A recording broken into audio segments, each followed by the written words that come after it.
Un cordial saludo para todos ustedes.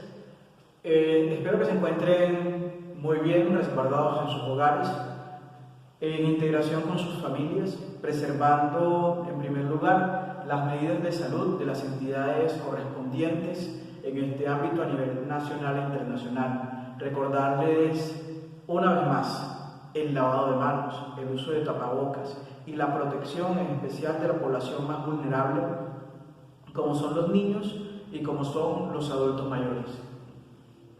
El día de hoy vamos a continuar con esta explicación de las escuelas y corrientes de pensamiento económico, abordando entonces el pensamiento y postulados de lo que ha sido denominada la escuela neoliberal o la corriente del neoliberalismo. ¿Qué es y qué significa esto del neoliberalismo?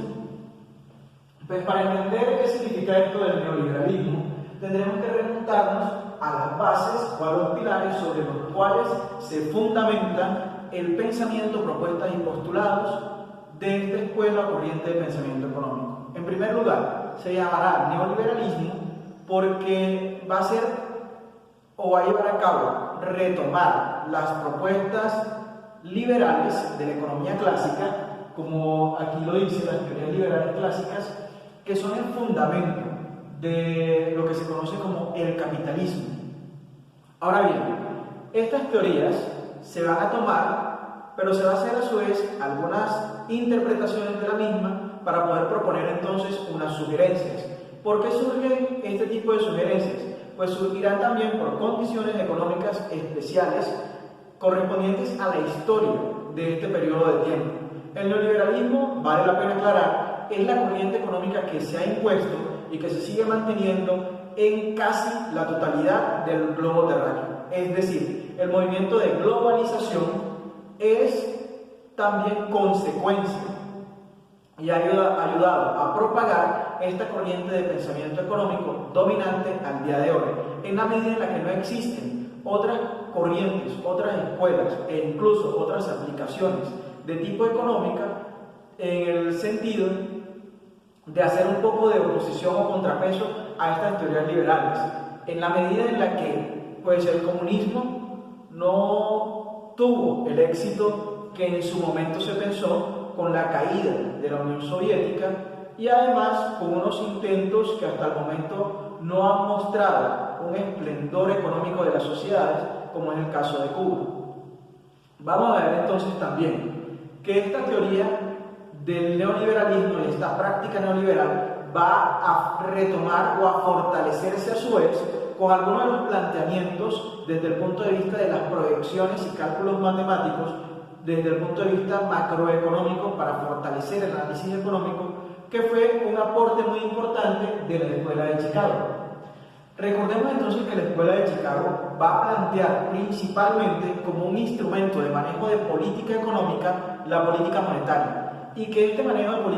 de política económica va a surgir para tratar de hacer frente a algunos problemas de tipo inflacionario, es decir, que generó la inflación al aplicarse las propuestas de la escuela keynesiana, como bien está aquí dentro de los apuntes. Además, sabemos, o bien ya lo hemos comentado, que el keynesianismo realizó unas propuestas para hacer frente a la crisis de 1929. Era una respuesta a un momento y unas circunstancias históricas, pero en el mundo se siguieron implementando no solamente en el corto, sino en el mediano y a la vez en el largo plazo. Por lo tanto, este modelo iba a desembocar, al utilizarlo en un largo plazo, cuando había sido propuesto para utilizarse en el corto y en el mediano, iba a desembocar en unas consecuencias principalmente en el ámbito de la inflación. Entonces, ocurre o surge también la crisis petrolera de 1973, frente a la cual, debido a que no había sido diseñada para atender esta crisis petrolera, el keynesianismo no fue la mejor respuesta. Y antes que lograr dominar o controlar la situación de crisis que armó el petróleo en 1973, lo que hizo fue profundizarla, porque no hubo la posibilidad de generar un mayor empleo que a su vez fortaleciera también la oferta económica y lograr el equilibrio de mercado, sino que se disparó la inflación. Esto entonces va a hacer que surja con mucha fuerza esta nueva propuesta económica llamada neoliberalismo, fortalecida a su vez por los avances en materia de tecnocracia, que es la utilización de instrumentos y del cálculo matemático para hacer proyecciones económicas y justificar propuestas de política económica, que en su momento fue uno de los principales aportes que hizo la Escuela de Chicago, y que, como ya lo mencionamos al explicar la Escuela de Chicago, va a ser el principal referente para las políticas que van a proponer el Fondo Monetario Internacional y el Banco Mundial, que son las dos entidades de tipo internacional que van a direccionar e incluso a imponer muchas de las políticas económicas sujetas a los créditos que ofrecen a los países de Latinoamérica estas instituciones. Esto quiere decir que si una institución o un país latinoamericano necesita acceder a crédito con el fin de fomentar o de buscar el bienestar de su población y de fortalecer su economía, pues tendrá que sujetarse a las condiciones del Fondo Monetario Internacional y del Banco Mundial, que van a estar ligadas al manejo de la inflación, puesto que estas dos instituciones, antes de garantizar el bienestar de las naciones, lo que buscan es garantizar el pago de los préstamos que le hacen a las naciones latinoamericanas. Puntualmente, ¿cuáles van a ser los postulados de la escuela neoliberal? En primer lugar, van a proponer un fortalecimiento de las economías nacionales, pero esta propuesta de fortalecimiento de las economías nacionales va a tener un sesgo, es decir, va a estar parcializada con una visión que se va a parecer mucho a la que en su momento estaba planteando la economía liberal cuando se superó el periodo de guerras, al proponer entonces unos modelos en los que nuevamente vamos a retomar el imperialismo y el colonialismo, pero bajo una visión o unos nuevos términos que se acuñarán para ese entonces, que va a ser los países de centros industriales y los países periféricos, que generalmente van a tener una economía basada en el sector agrícola. Entonces, el neoliberalismo va a proponer un fortalecimiento de las economías internacionales, pero en aras de insertarlas dentro del comercio internacional, precisamente en el contexto de lo que se conoce como globalización económica. En este contexto, el fortalecimiento de las economías nacionales no va a ser hacia el interior de las economías con tal de fortalecer sus empresas, sus sectores, y de esta manera lograrlas hacer competitivas para luego de hacerlas competitivas insertarse al mercado global, sino que va a proponer que se fortalezcan las economías nacionales, pero en el marco del proceso de globalización, hacer aceleradamente una incorporación al comercio internacional, retomando los planteamientos de Adam Smith con su teoría liberal cuando hablaba de la división internacional del trabajo. Esto es, Adam Smith planteaba que cuando una persona o una nación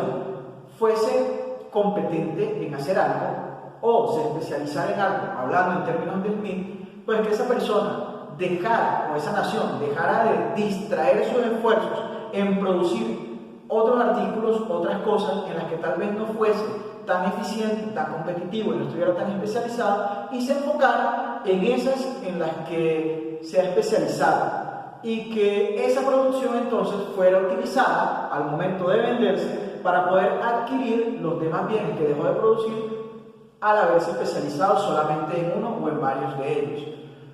Pero recordemos entonces que estas condiciones no son totalmente claras para las naciones latinoamericanas y para las naciones denominadas naciones en vías de desarrollo. ¿Por qué? Porque si hablamos en términos de especialización y estas naciones aún están en vías de desarrollo, pues lo que podrán especializarse es en la exportación, en la producción y exportación de materias primas, tal como ha sucedido tradicionalmente. Desde esta perspectiva, tendremos que analizar entonces que ese escenario de división internacional del trabajo presentará a dos tipos de países. Los países en vías de desarrollo, que serán productores de insumos y materias primas de tipo agrícola y de tipo minero, a las grandes naciones que constituyen el grupo de países desarrollados, que sí están fuertemente comprometidos con el desarrollo de sus industrias y con la investigación y la innovación tecnológica. ¿Esto qué quiere decir? Quiere decir que nuevamente, así como en su momento lo propuso el estructuralismo latinoamericano, nos vamos a encontrar en una condición de desventaja cuando nos vayamos a enfrentar como país latinoamericano en vías de desarrollo al comercio internacional. Los términos de intercambio comercial van a ser injustos en la medida en la que el país en vías de desarrollo va a intercambiar materias primas con escaso valor agregado para obtener bienes industriales y tecnología con muchísimo valor agregado, lo cual va a hacer que estos países en vías de desarrollo tengan una balanza comercial negativa, es decir, van a terminar endeudados en tanto en que sus bienes y servicios no van a poder compensar el alto precio de estos bienes industriales y tecnológicos que incorporan mucho valor agregado. En esta medida, si estos países van a tener que recurrir al endeudamiento, ¿a quién pueden recurrir? Pues recurrirán entonces directamente a las instituciones de tipo internacional, como son el Fondo Monetario Internacional y el Banco Mundial, que lo que va a hacer es reforzarles nuevamente el hecho de que se van a comprometer con el pago de un crédito, pero cumpliendo unas condiciones, y esas condiciones van a estar limitadas principalmente al manejo de la inflación. Ahora bien, otra de las propuestas o postulados del neoliberalismo va a estar enfrascado en la privatización, pero esta privatización va a ser impuesta a los países en vías de desarrollo. ¿Cómo la imponen? La imponen bajo el supuesto de que las empresas del Estado no logran ser eficientes. Entonces, desde esta perspectiva, la solución va a ser privatizar las empresas del Estado, entregárselas a los particulares, quienes bajo este supuesto van a ser mucho más eficientes y por lo tanto van a garantizar una mejor producción desde la perspectiva privada. Ahora, ¿cuáles son los sectores principales que propone privatizar el neoliberalismo a las naciones en vías de desarrollo? Pues van a ser precisamente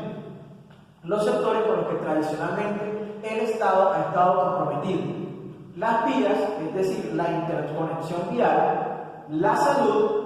Por eso hoy en día en los países en vías de desarrollo, en el caso de Colombia, tenemos concesiones viales que no han generado realmente eficiencia en la producción,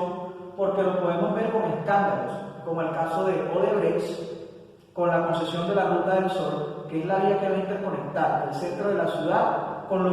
las ciudades principales capitales de la costa, como son Santa Marta, Barranquilla y Cartagena, es decir, la salida de los productos del país, del interior del país, hacia los principales puertos de exportación. Entonces serán vías. Salud, en segundo lugar. Tenemos también la privatización de la salud hoy en día en manos de las EPS. Tendríamos que preguntarnos entonces, ¿realmente las EPS han sido una respuesta eficiente del mercado a las demandas que tienen los usuarios del sector de la salud? ¿Se justifica entonces hasta este punto los planteamientos del neoliberalismo en la nación colombiana? Y por último, privatizar la educación, lo cual se ha ido dando poco a poco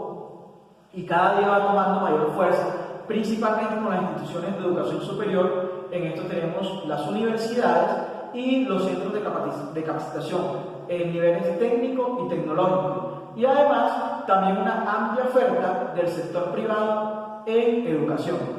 y además la intervención entonces de colegios bajo la figura de concesión, que es la misma figura que se maneja para implementar el desarrollo de las vías en este país. Ahora bien, cabe entonces volver a preguntarnos, ¿hemos logrado esa eficiencia que propone el modelo neoliberal en el caso de Colombia? El supuesto neoliberal, o los supuestos de la teoría neoliberal, se basan en la libertad de mercado. Esta libertad de mercado la recogen de la libre acción de la oferta y la demanda de los agentes económicos, oferentes y demandantes, que va a garantizar, según las propuestas liberales, el equilibrio de mercado. En estas condiciones, entonces tendríamos que preguntarnos, ¿realmente hay libre mercado en las naciones latinoamericanas cuando sí existe una intervención estatal que lo que va a procurar es el cumplimiento y la imposición de decisiones económicas que vienen de manos del Banco Mundial y del Fondo Monetario Internacional, quienes en últimas lo que necesitan es garantizar que se le cumpla con el pago de los créditos que han concedido estas naciones con el propósito, entre comillas, de desarrollarse. Ahora bien, desde esta perspectiva, ¿cuál es la única intervención que propone el modelo neoliberal? El modelo neoliberal va a justificar la intervención del Estado única y exclusivamente en la medida o en el caso en el que existan crisis económicas. ¿Y de qué forma va a intervenir o con qué propósito va a intervenir el Estado cuando hay crisis económicas? Según el neoliberalismo, la propuesta es que el Estado intervenga para rescatar. Eso suena muy bien, pero la pregunta va a ser entonces, en un Estado en el que el sector público ha sido privatizado, se ha entregado las vías, la salud y la educación, ¿de dónde van a salir los recursos para poder rescatar la economía en los periodos de crisis? Pues si privatizamos todo el sector público, seguramente los ingresos estatales van a ser obtenidos principalmente a partir de la vía de los impuestos. Eso quiere decir, y va a explicar también por qué los impuestos cada vez más se elevan para la población colombiana, especialmente la población de clase media. Ahora, si la población a la que pretendemos rescatar también se encuentra en crisis, es decir, no va a tener con qué pagar impuestos, nuevamente se encuentra el Estado con un cuello de botella en el cual se va a tener que preguntar cómo rescatar la economía si los ciudadanos están hasta el cuello de impuestos y además de eso no hay otros ingresos estatales porque todo el sector público ha sido privatizado. Esas son algunas de las paradojas que plantea el neoliberalismo. Espero que hayan quedado claras y que a partir de ahí le generen a ustedes más inquietudes para su análisis personal. Pongo entonces en consideración los planteamientos de este modelo, que probablemente tendrá funcionamiento en países industrializados, desarrollados y con altos índices de desarrollo tecnológico. Pero la pregunta ¿es adecuado y ofrece respuestas reales para que los países en vías de desarrollo logren ese anhelado desarrollo? Eso tendrán que responderlo ustedes a través de sus escritos argumentados sobre si este puede o no ser un modelo realmente aplicable para el caso de Colombia. Siendo así, pues espero que dejen sus comentarios en la descripción de este video o me pueden escribir también a mi correo electrónico y además a las demás redes sociales. Un saludo para todos, muchas gracias por su atención.